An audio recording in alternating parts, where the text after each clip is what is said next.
What would you do if a partner you were seeing suddenly became possessive, obsessive, and outright violent toward you? When 22-year-old nursing student Haley Anderson found friendship with Orlando Tercero, she had no idea how desperately he would cling to her. And sadly, all of this would end in the most horrific of ways. But who was Orlando? How did he manage to flee the country? And how would his unique circumstances make this case so complicated in the courtroom? Today, we're traveling to New York State to look at how a tumultuous obsession turned into a tragic horror story. It was in March of 2018 that the city of Binghamton woke up to some very distressing news. But by the time the authorities realized who the killer was, he had already fled the country, and what happened next was very complex. So if you'd like to see more stories like this one, please consider subscribing. It really does help me out. Thank you. This is the case of Haley Anderson.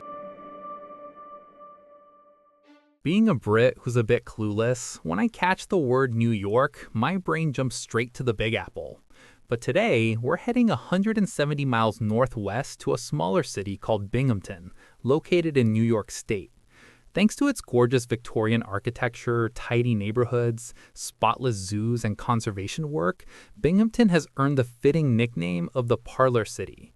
With a population hovering just under 50,000 people, it's a compact city tucked away in beautiful American countryside. The city had its heyday as a manufacturing hub back in the late 1800s, when cigars and shoes put the town on the map across the nation. Lately, its economy has leaned on services to stay afloat, mostly focusing on healthcare and education. And that's where Binghamton University steps in.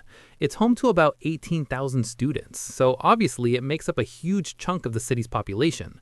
Calling itself the best public university in the Northeast, it's a top-tier place that gives students a broad interdisciplinary education with a global viewpoint. The university seems to get pretty solid ratings from students too, so it looks like Binghamton's a solid spot to earn your degree. But on March 9, 2018, a chilling discovery shook the university to its core and left the whole city of Binghamton in shock. When 22-year-old student Haley Anderson didn't make it back to her student housing, her roommates got worried. Now, Haley was a type who was always on time and really close with them, so they instantly picked up on the weird behavior. It was on the morning of March 8th that a few of them realized she wasn't answering any of their texts. By the time evening rolled around, that worry had ramped up into fear when their calls went unanswered too. Their panic kept building when she skipped a poetry class that night, and that was finally the push her friends needed to act. Now, thankfully, Haley was sharp and knew it was smart to share her location with her girlfriends, so she'd set up Find My Friends on her iPhone, which let the people she trusted know where she was at any point during the day. And that's when they noticed her iPhone's last ping wasn't safe at her own place, but instead at her ex-boyfriend's apartment, an ex who'd shown some seriously troubling behavior more than once before. Taking charge, they drove over to his place to figure out what was happening. But the situation was about to get even weirder. When they got to the apartment, they saw that not only were the lights off and the doors locked, but her ex-boyfriend's car wasn't in the driveway either. So they made the call to break in through this window. But that would only lead to the most devastating find, because once they got inside, they discovered their best friend's body in his bedroom. Of course, right away they called 911. Now trust me, this story only gets more bizarre from here, but before we jump into what happened next, let's first take a look at who Haley was and where she came from. Born on May 9, 1995, Haley was the youngest of two daughters, raised in Westbury. She lived about 200 miles southeast of the university and a lot closer to New York City. There, she grew up with her dad, Gordon, Karen, and older sister, Malene. Haley was known for her funny personality and her generally upbeat vibe. She worked hard, loved music, and showed kindness to everyone around her, so it's no shock that she picked up friends wherever she went and wasn't shy about speaking her mind. In 2013, the time came for Haley to leave home and start college. I'm sure that was rough on her parents, but like always, you eventually have to carve your own path. Being the caring and compassionate young woman she was, she naturally chose to study nursing. So later that year, she enrolled at Binghamton University to start a 5-year nursing program. And it seems Haley had a taste for the nicer things in life too. She knew her way around the good cup of coffee, and while she was in school, she worked at Jasmine's, a coffee shop on campus. Now, of course, that was just to get by while she studied, because Haley already had a position lined up at Northwell Health Hospital, where she would have worked in the ER after graduation. As a young, confident woman living out her college years, Haley was fine with dating other guys on campus, and during her final years, that's when she crossed paths with another student named Orlando Tercero. But Orlando was a bit of an odd guy, to put it mildly. With dual citizenship from Nicaragua, he'd spent the back half of his life in Miami, and so he ended up flying back and forth between both countries pretty often. Friends described Orlando as nice and someone who could always make you laugh, and apparently he was both thoughtful and polite. But even so, this is where cracks started forming in Haley's life, because moving forward, she'd get into a relationship with a possessive monster hiding underneath. Now, even though she liked hanging out with Orlando, Haley wasn't ready to tie herself down to anyone during college. That included her actual ex-boyfriend, Kevin. Actually, she'd even met Orlando through him. For the record, Orlando knew Haley's boundaries. She'd spelled them out clearly for him. But sadly, he couldn't handle her independence, and that's when the trouble kicked off. Even though they had decent moments together, Orlando would blow up at Haley whenever she spent time with other guys or her ex. In fact, he'd regularly show up at her place uninvited, plop down on her porch and smoke a cigarette. Sadly, this kind of behavior would ramp up over the months. In September 2017, Haley woke up to find that every single one of her car tires had been slashed. That caused over $600 in damage, which is a ton of cash for a student. This was clearly a targeted act, and Haley was sure Orlando was behind it. Now, Haley had a feeling it was him because she just stayed the night with her ex Kevin, and Orlando knew about that too. And as we already know, he was the insanely jealous type. After his outburst, she caught the whole thing on Snapchat. Apparently, Orlando then shot back by saying his own tires had been slashed too. I mean, what a crazy coincidence, right? She then told him she was going to file a police report at the local station, and Orlando replied with, "I don't think that's a good idea." Plus, he never reported his own incident to the cops. Now, Haley understood that if she pressed charges against Orlando, he'd probably get kicked out of school, and so, trying to protect his future, she chose not to. Now, hindsight is always crystal clear, but Haley really didn't want to be harsh with Orlando, so instead of cutting him off, she kept him in her life.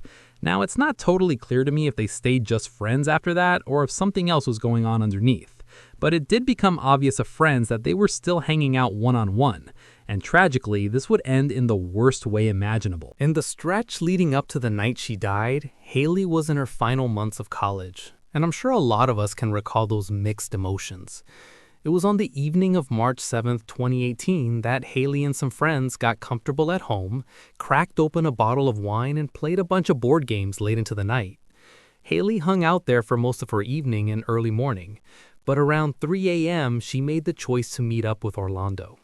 With all their moves caught on a surveillance camera next door to his place, she headed to his off-campus apartment, and the two walked into his home at 3:15 a.m. It's not totally clear what went down over the next few hours, but tragically, Haley was strangled to death during that window. It's believed Orlando killed her out of jealousy because if he couldn't have her, well, then nobody else could. Roughly 7 hours later, at 10:48 a.m., a security camera caught Orlando leaving his place alone. He came back a few minutes later carrying melatonin and ZZ-Quil, both things people use to help with sleep. And spoiler alert, the reason he bought those wasn't for any good purpose. Several hours after that, he was seen leaving the apartment to head to his basement, where he's thought to have grabbed some eye hooks before heading back upstairs. Orlando then wrote a letter in Spanish that said, "I never imagined doing this. I'm sorry, Father. I'll see you soon." For context, his dad had passed away years earlier, which suggests he probably meant he'd see him in heaven or hell soon. It's believed he then screwed those hooks into a door frame and tried to hang himself with his own tie.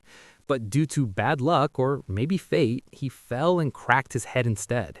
And even though blood was spotted in the hallway, Orlando actually survived the fall. Instead of giving it another shot, he decided to switch up his plan. That's when he packed his bags, wrapped up his head, and headed to JFK International Airport. And once there, he got on a flight heading back to Nicaragua, hoping to dodge the cops forever. By now, friends were getting seriously worried about Haley. As we already covered, they used the Find My Friends app to try and locate her, which naturally led them to Orlando's apartment. With no lights on and no car in sight, they chose to break in through the window, and that's sadly when they came across her body. And while a lot of them were wondering where Orlando was, he was already miles away. After showing up at the scene, cops roped off the whole area. But the one weird detail here, which is pretty troubling and a bit confusing, is that this wasn't their first visit to the property that day.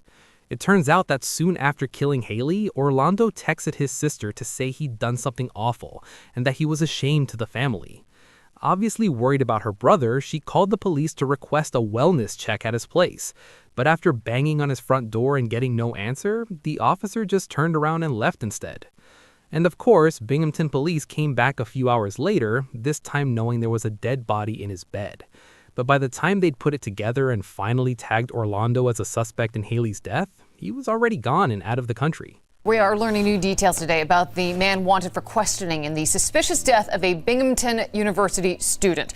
Police identify him as Orlando Tercero. He is also a Binghamton nursing student and the ex-boyfriend of 22-year-old Haley Anderson. Police found Anderson's body on Friday at an off-campus home. They want to question Tercero, but say he fled to Nicaragua before authorities found her body. So this is where our story gets more tangled compared to other murder cases.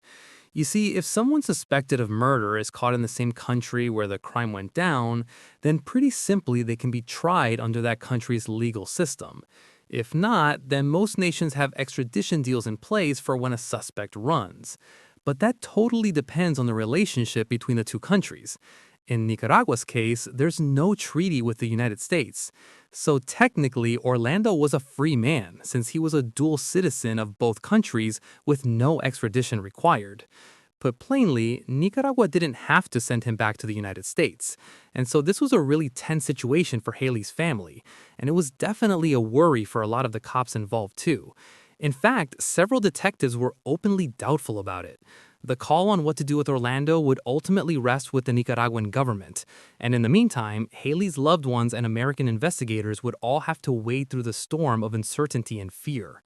Meanwhile, forensic teams back in America were working hard to figure out how Haley died.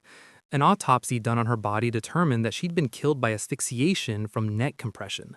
Plus, she had a clear bruising around her neck and arms, and it was also established that she died during the time she was with Orlando, which was of course pinned down using the various surveillance footage clips they had.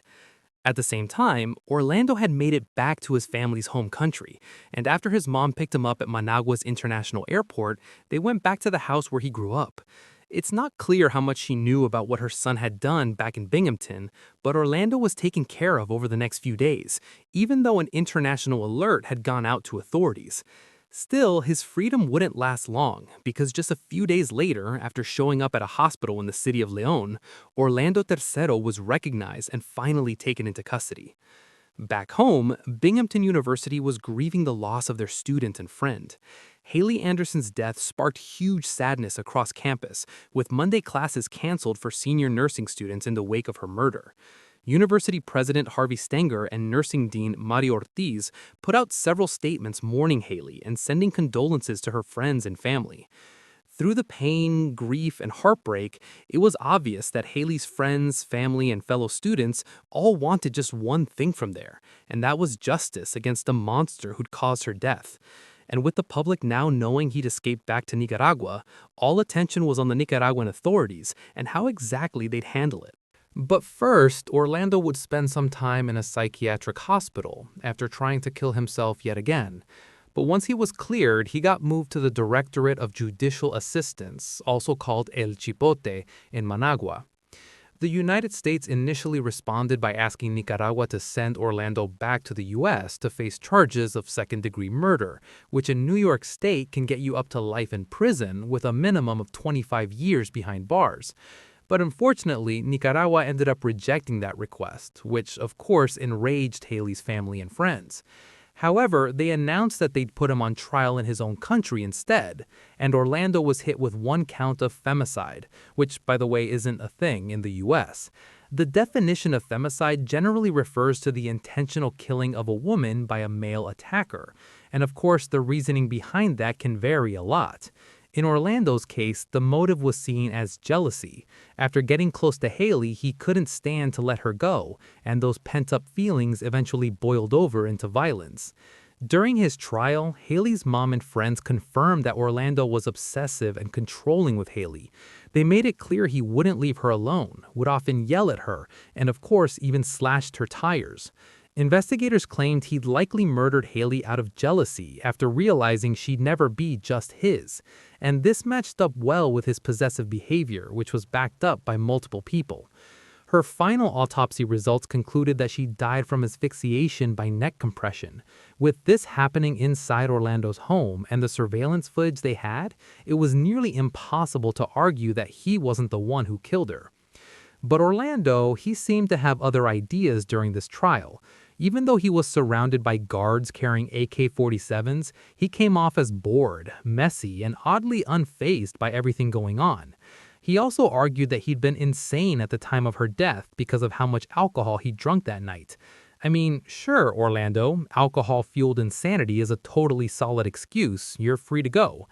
Orlando claimed he didn't recall killing Haley and that he must have been out of his mind when she died, but when asked if this had ever happened to him before or after the night Haley died, he couldn't offer any proof.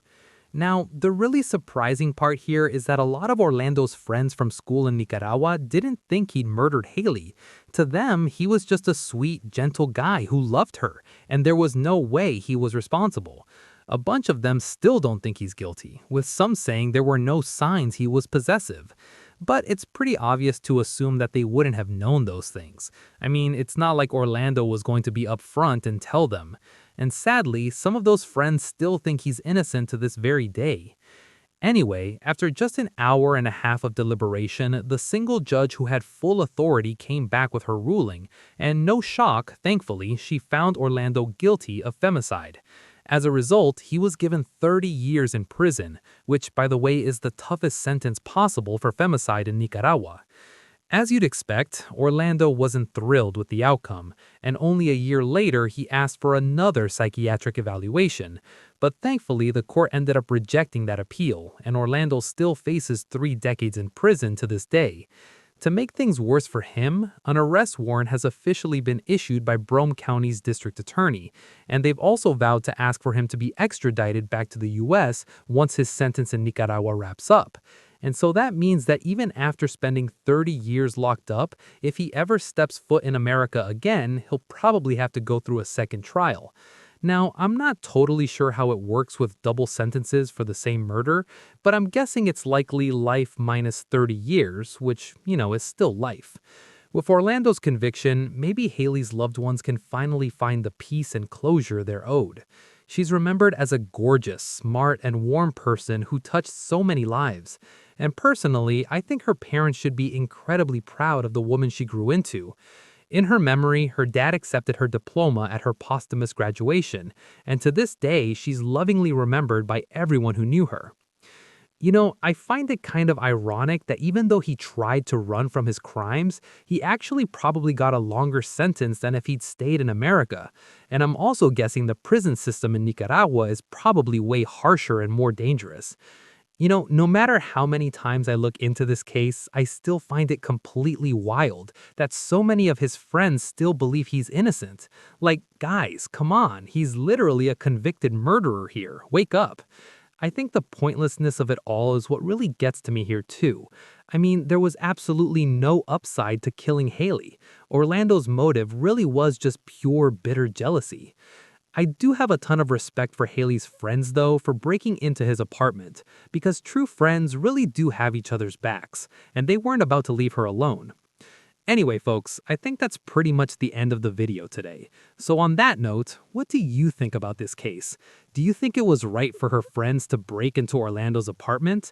And what do you think about a sentence in Nicaragua compared to what would happen in the US? As always, let me know your thoughts in the comments down below. And thank you so much for sticking with this video. I really do appreciate you being here. If you want to support me, please subscribe to my channel. Thanks and take care.